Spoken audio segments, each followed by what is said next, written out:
할렐루야. 주 안에서 우리 형제 자매 여러분들 만나게 돼서 대단히 기쁘게 생각합니다. 오늘 저는 이 작은 자라는 제목으로 말씀을 드립니다. 아마 여러분들이 한 번쯤은 이런 이야기를 들어보셨는지 모르겠습니다. 미국에서 인종차별이 아주 극심할 때에 남부에 살고 있던 한 흑인이 북쪽으로 멀리 출장을 갔습니다.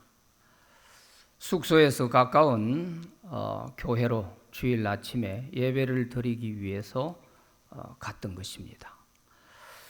계단을 올라가서 예배당 문을 들어가려고 하니까 교회 입구에서 안내하시는 분들이 가로막으면서 당신은 이 예배당에 들어올 수 없습니다 하고 막았습니다. 그래서 흑인이 왜 그렇습니까 하고 물었더니 여기는 백인들만 모여서 예배를 드리는 곳이기 때문에 흑인은 들어올 수 없습니다. 이렇게 대답을 했습니다. 그래서 그 흑인은 계단에 주저앉아서 예배당 안에서 들려오는 찬송 소리를 들으면서 기도했습니다. 바로 그때 기도 가운데 환상 중에 예수님이 나타나셔서 너 왜 여기서 앉아 울고 있냐 하고 말씀을 하셨어요. 그래서 이 흑인이 예수님, 제가 예배 드리려고 이 교회에 왔는데 제가 흑인이라고 여기에 들어가지 못하게 했어요. 그래서 제가 여기 앉아서 기도하고 있습니다 하고 대답을 한 것입니다. 그러자 예수님께서 너도 못 들어갔냐? 나도 그 예배당에 한 번도 못 들어가 봤다. 그렇게 말씀하셨다는 거예요. 한 번쯤 우리가 인종차별이 심할 때에 그런 일이 있을 수도 있었겠다. 또 웃으면서 지나갈 수 있는 그런 조크로 생각하고 우리가 지나갈 수도 있겠지만 이 이야기를 잘 우리가 생각해 보면 그냥 간단하게 지나갈 얘기는 아닙니다. 작은 자를 업신여기는 교회에는 예수님이 없다는 것입니다. 심각한 문제 아니겠습니까?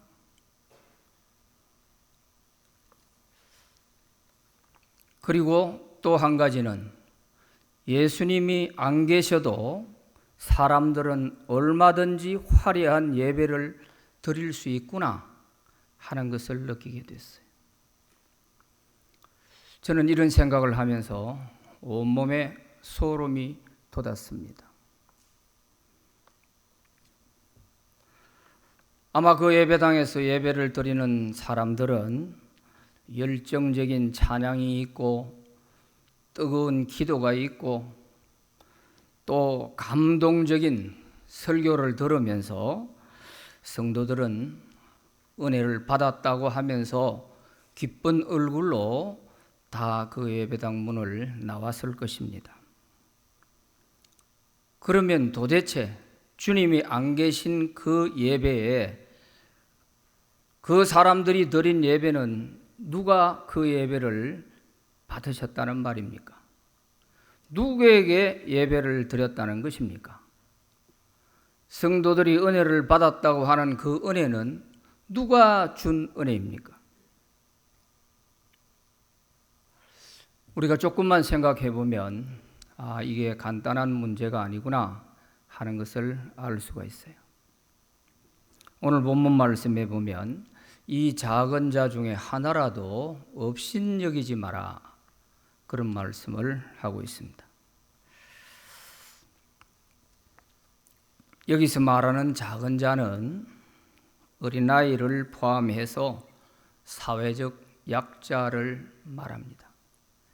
그래서 이 작은 자는 사회의 기득권 세력에 밀려서 무시를 당하기 쉽고 일상생활에서 제외될 때가 많지요. 그래서 스스로 살아가기가 어려운 자들입니다. 그런데 주님은 세상에서는 이들이 작은 자로 보이지만 천국에서는 도리어 큰 자라 이렇게 말씀하십니다. 오늘 본문 앞부분에 나오는 마태복음 18장 4절에 보면 이 작은 자가 천국에서 큰 자라 그렇게 말씀하십니다. 오늘 마태복음 18장은 천국에서 누가 큰 자입니까? 하는 제자들의 질문에서부터 시작이 됩니다. 제자들은 천국에 들어가는 것을 기정사실로 하고 천국에 들어갔을 때 누가 크냐 하는 질문을 한 것입니다. 그러자 예수님께서는 어린아이 하나를 불러다 제자들 앞에 세워놓고 너희가 도리어 이 아이와 같이 되지 아니하면 이 어린아이와 같이 되지 아니하면 결단코 천국에 들어가지 못할 것이다. 그렇게 말씀하십니다. 제자들은 천국에 들어가는 것은 기정사실로 하고 천국에 들어가서 누가 크냐를 논하고 있는데 예수님은 천국에 들어갈 자격도 안 되는 자들이 천국에서 누가 크냐를 논하냐? 웃지 못할 일들이 벌어지고 있는 것이죠. 그리고 예수님은 나를 믿는 이 작은 자 하나라도 실족하게 하면 큰 화가 있다고 말씀을 하십니다. 앞부분 6절, 7절에 보면 이 작은 자 하나라도 실족하게 됐을 때는 큰 화가 있다 그랬어요. 그래서 오늘 읽은 마태복음 18장 10절 말씀은 예수님의 오늘 본문의 18장에 나오는 모든 교훈의 결론입니다. 결론. 그러므로 이 작은 자 중에 하나라도 업신여기다가 그를 실족해 하는 날에는 우리가 감당할 수 없는 큰 화를 당한다 하는 그런 말씀인 것이죠. 실족해 한다 하는 말은 물론 시험에 빠지게 해서 어려움을 당하게 한다는 의미도 있지만 결론적으로는 예수님을 떠나게 만드는 것을 말하는 것입니다. 신앙을 떠날 수 있게 만드는 것을 여기서 실족해 한다. 그렇게 말씀하신 것입니다. 그래서 우리가 예수 믿는 사람이라면 아무리 보잘것없고 작은 자라도 업신여기지 말아야 한다 하는 것이죠. 왜 예수 믿는 사람이라면 아무리 작은 자라도 업신여기지 말아야 되느냐 하는 그 이유를 예수님이 오늘 본문 후반절에서 설명해 주셨습니다. 마태복음 18장 10절 오늘 말씀을 한번 읽어보면 삼가 이 작은 자 중에 하나도 업신여기지 말라 너희에게 말하노니 그들의 천사들이 하늘에서 하늘에 계신 내 아버지의 얼굴을 항상 배옵느니라. 업신여기지 말아야 할 그 이유를 설명하신 거예요. 왜냐하면 그 작은 자들에게 하나님께서 붙여준 그들의 천사들이 그들을 보호하고 있기 때문에 그래서 예수 믿는 하나님의 자녀로서 살아간다면 아무리 작은 자라 할지라도 우리가 함부로 대해서 안 됩니다. 업신여기서는 안 되는 거예요. 성경에 보면 세 종류의 천사가 있습니다. 가브리엘 천사, 미가엘 천사, 루시퍼 천사. 외경에는 7 천사의 이름이 나옵니다마는 그거는 우리가 알 필요가 없고, 우리 가진 성경에 천사가 세 종류가 나오죠. 가브리엘 천사는 하나님의 계시를 우리에게 전달해 주는 그런 역할을 하는 천사들입니다.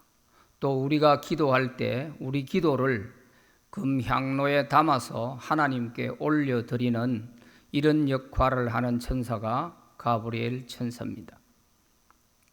그런가 하면 미가엘 천사는 무관 천사로서 군대 역할을 하는 천사입니다.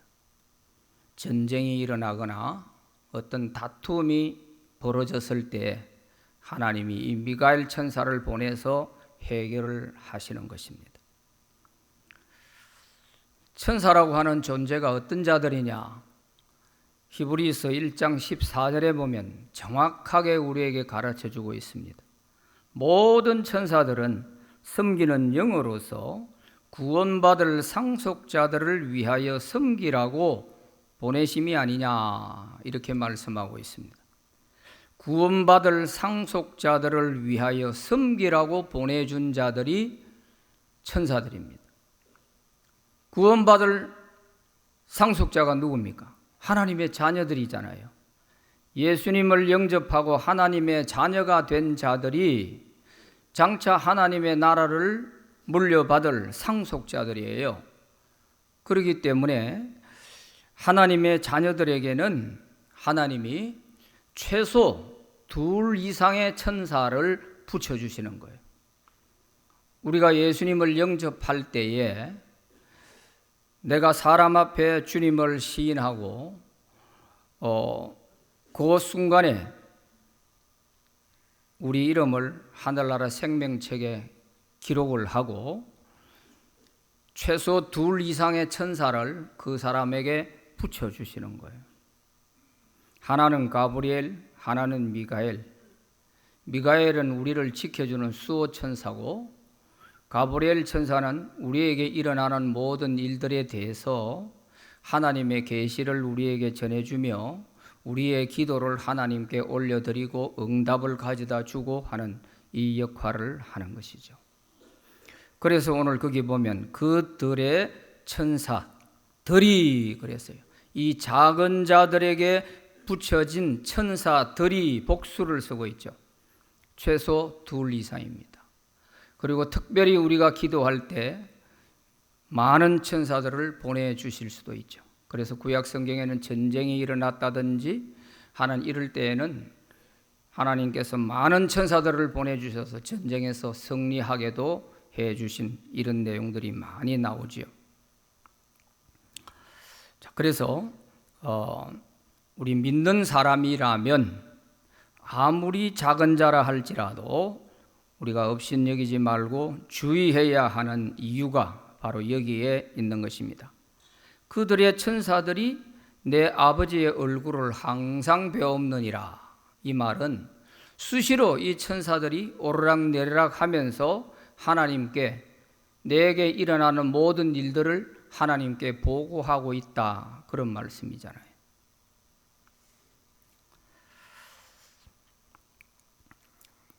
그래서 우리가 요한복음 1장을 보면요, 요한복음 1장 12절에 보면 영접하는 자, 곧 그 이름을 믿는 자들에게는 하나님의 자녀가 되는 권세를 주셨으니, 이렇게 기록되어 있죠.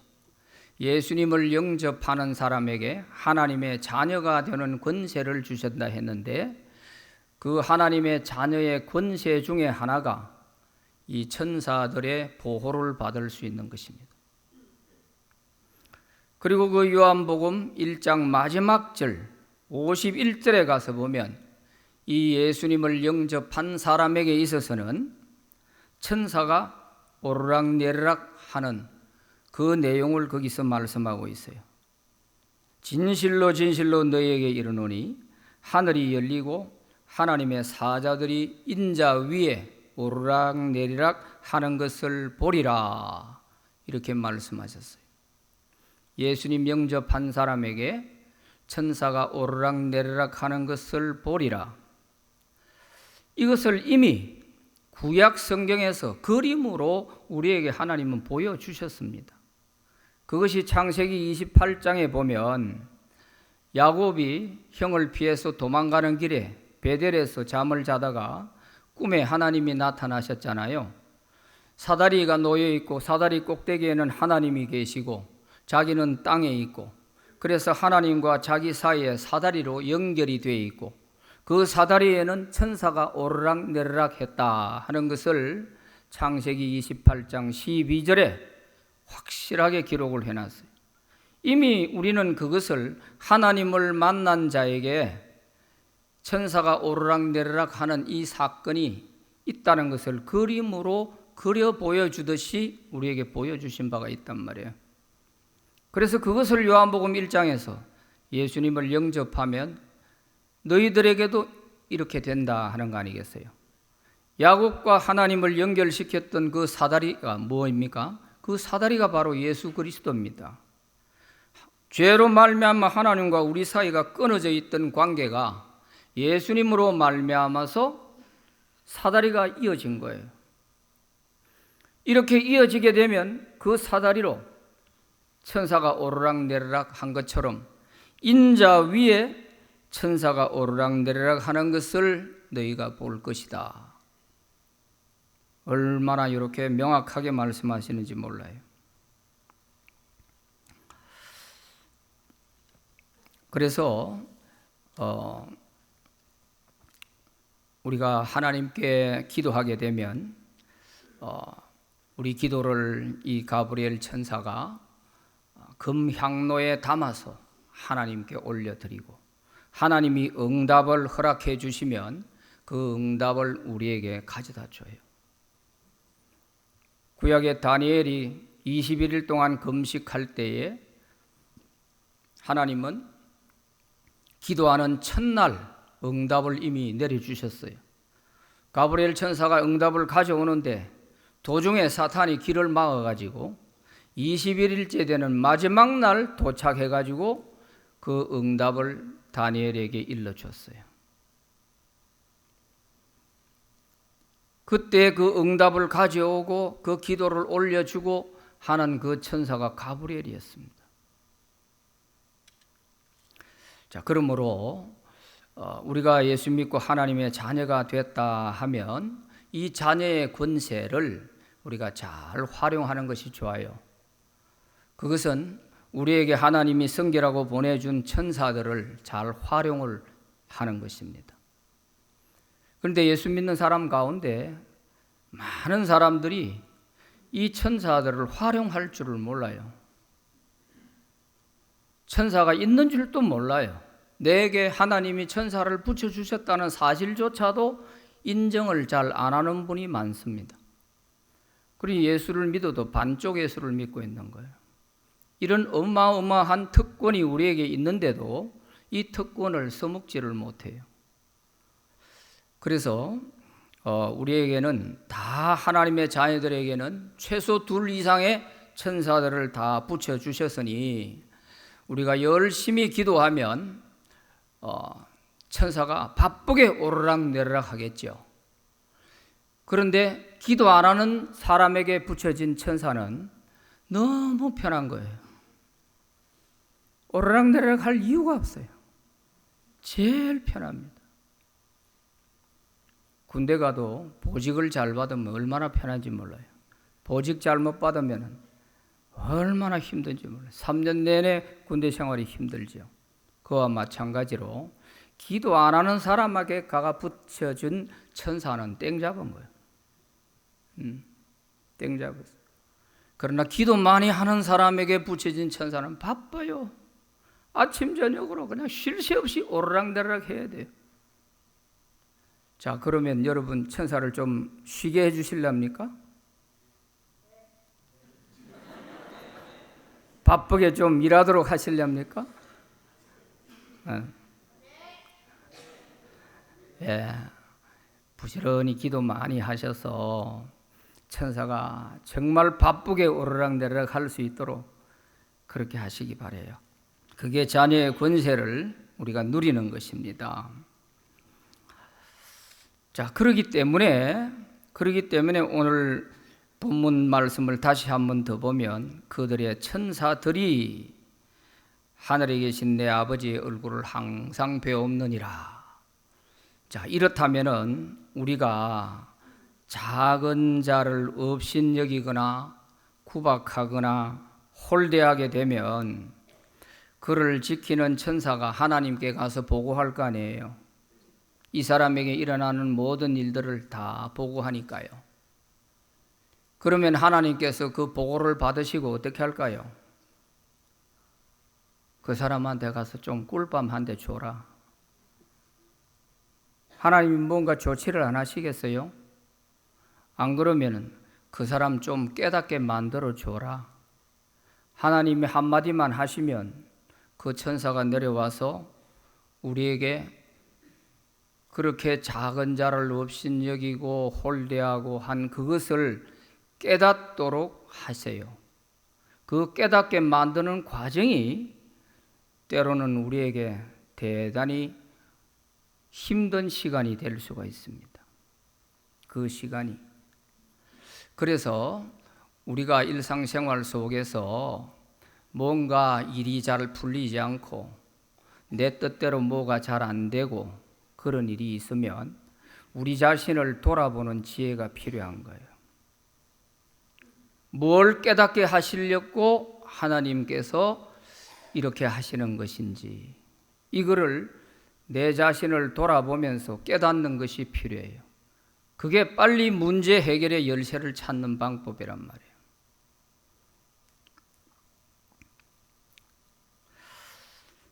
다른 것 아무리 다 잘해도요, 우리가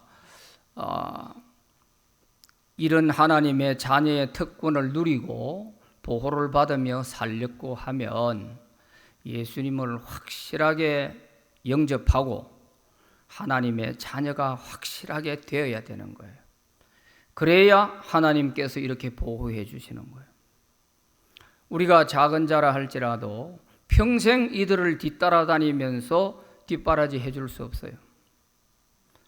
그래서 특히 좀 이렇게 가슴 아픈 자녀를 갖고 있는 부모들은 소원이 뭐냐 하면 내가 이 아이보다 한 며칠만 더 살다가 갔으면 좋겠다.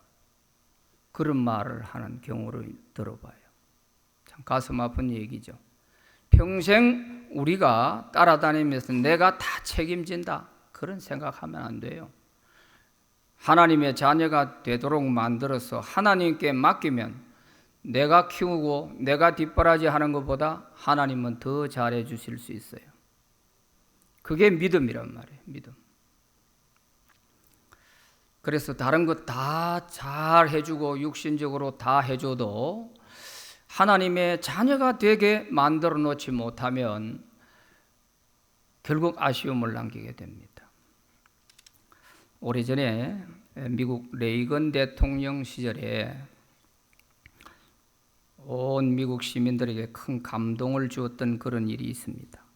미국 인디애나주 코코모에 사는 13살 된 라이언 화이트라고 하는 소년이 병원에서 치료받는 과정 속에서 그만 에이즈 환자의 피를 수혈한 것입니다. 그래서 13살 된 이 소년이 억울하게 이제 죽어가게 된 거예요.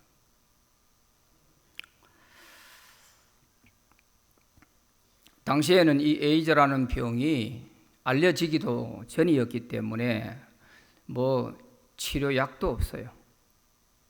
그냥 부모는 아이가 죽어가는 모습을 보고 있을 수밖에 없었어요. 그런데도 이 소년은 오히려 자기를 걱정하는 부모를 걱정하면서 더 밝게 생활을 했습니다.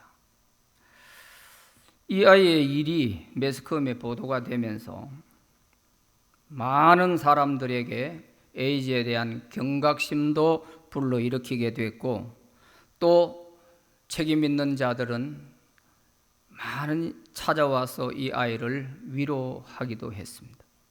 그래서 그 당시 레이건 대통령도 위로를 해주고 또 지금 현재 미국 대통령인 도널드 트럼프도 그 당시에는 기업인의 대표로서 와서 선물을 주면서 이렇게 라이언을 위로해 주었어요.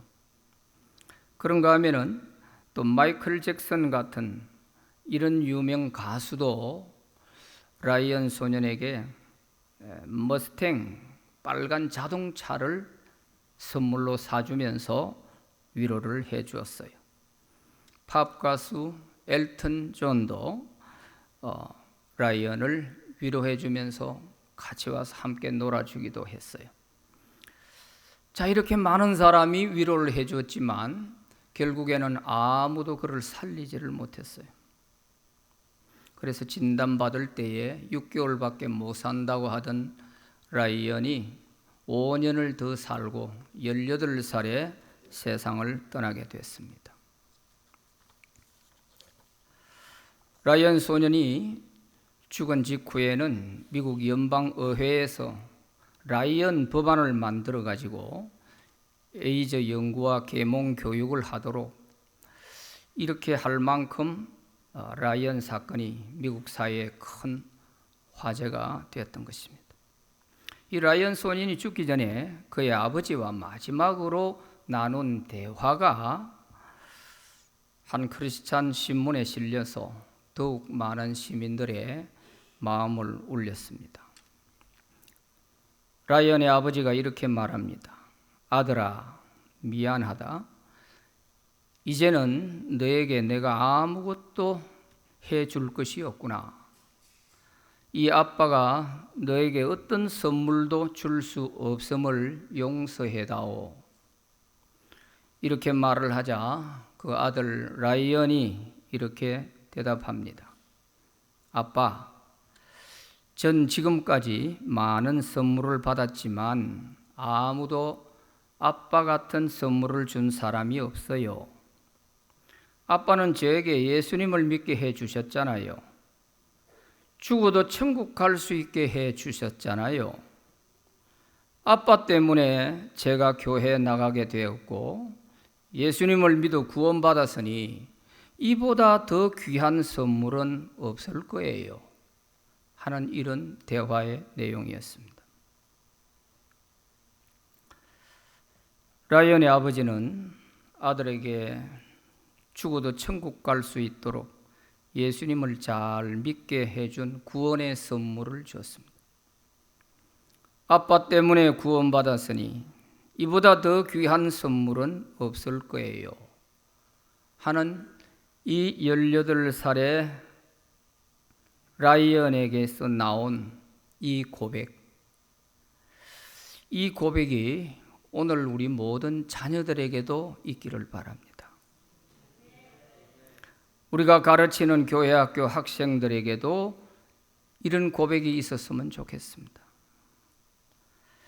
오늘 헌신하는 사랑부 학생들에게도 이런 고백이 꼭 있기를 바랍니다. 우리는 모두 다 시한부 인생을 살고 있습니다. 좀 빨리 가고 늦게 갈 뿐이지요. 문제는 우리가 세상 떠날 때 웃으면서 천국 갈 수 있도록 준비가 되어 있느냐 하는 것입니다. 우리가 작은 자를 주님께 하듯 하면 하나님이 반드시 기억하시고 복으로 갚아주십니다. 골로새서 2장 23절 성경 말씀에 보면 무슨 일을 하든지 마음을 다하여 주께 하듯 하고 사람에게 하지 말라. 그렇게 말씀하고 있어요. 우리가 작은 자들에 대해서 정말 주님을 대하듯이 그렇게 대할 수 있는 이런 교회가 되면 정말 주님이 기뻐하시는 교회고 그런 교회 예배 가운데 주님이 함께 하실 것입니다. 오늘 사랑부 헌신 예배 이 자리는 우리 주님이 흐뭇한 마음으로 오셔서 우리의 예배를 받으실 줄 믿습니다. 세계적인 암 전문의요 박사로서 알려져 있는 원종수 박사님의 간증을 보니까요 그분은 서울대학 의과대학 수석으로 졸업하고 전국 의사고시에서도 수석으로 합격을 했어요. 미국 디트로이트 미시간 대학병원에서 인턴과 레지던트를 하고 암 전문의가 되어가지고 지금 현재는 오크우드 병원을 설립해서 거기에 원장으로 계시죠. 이 원종수 박사님의 간증에 내가 이렇게 많은 복을 받은 것은 딱 3가지를 작은 자들에게 베풀었던 그것을 하나님이 기억하시고 나에게 이런 복을 주셨다 하고 간증을 했습니다. 그가 첫 번째 했던 작은 자에게 베푼 선행이 뭐냐 하면 고등학교 때입니다. 어머니가 신앙이 참 좋았어요. 가정 형편은 너무너무 어려웠지만 어머니가 믿음이 좋아서 새벽기도 갔다 오시는 길에 거지 할아버지 한 분을 데리고 온 거예요. 그리고는 그 원종수 아들에게 이 할아버지 목욕 좀 시켜드려라. 그렇게 어머니가 얘기를 한 것입니다. 어머니가 하도 엄했기 때문에 어머니가 무서워서 안 할 수는 없고 그 할아버지를 목욕시켜 드리는데 그 할아버지 옷이 얼마나 쩔어 있는지요. 가까이 가가 숨을 못 쉴 정도가 되어 있다는 거예요.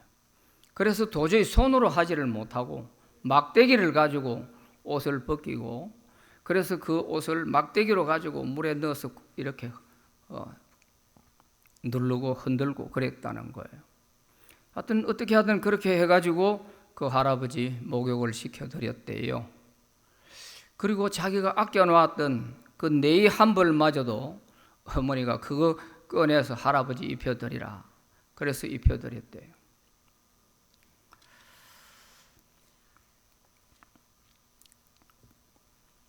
그리고는 또 자기들 또 사는 것이 어려워가지고 그저 시장에서 시래기 주워와가지고 보리살 조금 집어넣고 죽 끓여가지고 먹고 있는 이런 형편인데 그 할아버지를 겨울 지나는 2달이 넘도록 함께 살았다는 거예요. 그리고 두 번째 그가 행한 선행이 뭔가 하면 자기가 서울대학 다니면서 처음으로 아르바이트를 해서 벌었던 돈 3만 원 이것을 추위에 떨고 있는 할아버지에게 주었다는 것입니다. 자기는 이제 처음 돈을 벌어본 거예요. 알바를 해서 처음 받은 3만 원을 가지고 이제 그동안 고생하신 어머니 가서 고기라도 좀 사서 드리고 기쁘게 해드려야 되겠다. 이런 마음을 가지고 설레는 마음으로 서울에서 밤 9시에 고속버스를 타고 대전으로 내려가는 겁니다. 그런데 11시쯤 돼서 대전 고속버스 터미널에 도착을 했는데 다른 사람 다 내리는데 할아버지 한 분이 문 입구 쪽에 앉아가지고 떨고 앉아있으면 내리지도 안 하는 거예요. 그걸 보는 순간에 또 그냥 지나칠 수가 없더라는 거예요. 그래서 그 할아버지를 보면서 왜 내가 탄 이 버스에 또 이 밤 11시나 된 이 토요일 이 밤에 왜 이 주책맞은 할아버지가 여기 나와 계시나? 속에서 부글부글 끓지만 그래도 그 할아버지를 외면할 수 없어서 자기 손에 쥐고 있던 3만 원을 그 할아버지 손에 쥐어주었다는 것입니다. 그러면서 한마디 하기를 할아버지 왜 주책 없이 이 늦은 밤 시간에 여기 나와 있어요? 그 소리를 했다는 것입니다. 속이 얼마나 상했으면 그랬겠나 싶은 생각도 들죠. 그래서 집에 돌아가가지고 어머니를 기쁘게 해드리려고 했는데 해드리지 못해가지고 너무 속이 상해서 이불을 뒤집어 쓰고 엉엉 울었다는 것입니다. 그리고 세 번째 선행이 뭐였나 하면 자기가 서울대학에서 인턴으로 있을 때에 한 할아버지가 병원에 왔는데 수납계 직원하고 싸우고 있더라는 거예요. 나가 봤더니 할아버지는 다리에 큰 종기가 나가지고 열이 펄펄 나고 있고 한데 수납계에서는 돈이 없다고 하니까 돌려보내려고 하고 이렇게 하고 있더라는 거예요. 그걸 보고서 수납계에 가서 내가 돈 낼 테니까 할아버지 돌려보내라 해서 그 할아버지 다리에 고름을 다 짜내고 기워가지고 항생제 주사 줘서 이렇게 돌려보내는데 갈 때 또 잘 먹어야 됩니다 하면서 주머니에 3만 원을 내서 이렇게 손에 쥐어주면서 고기 사서 잘 드셔야 됩니다 하고 이렇게 보내줬다는 거예요. 자, 이렇게 하고 자기는 유학 가서 공부하고 많은 세월이 지나는 동안에 다 잊어버리고 지났어요. 그런데 어느 날 자기가 공부했던 미시간 대학 한국 유학생들에게 간증을 좀 해달라 하는 부탁을 받았답니다.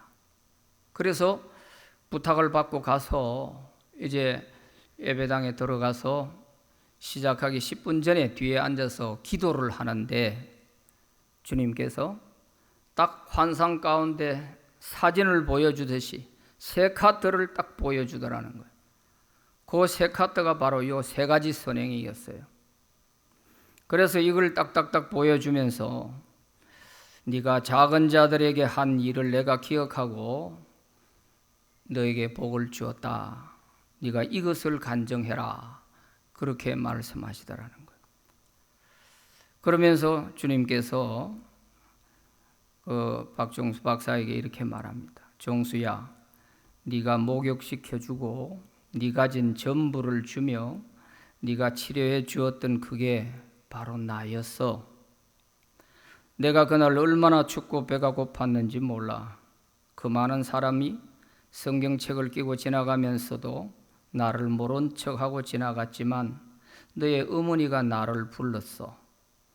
네가 나를 먹여주었고 입혀주었으니 내가 너의 의식주를 해결해 주마. 너는 내가 아팠을 때 정성을 다해 치료해 주었지. 내가 너를 훌륭한 의사로 만들어 줄 거야.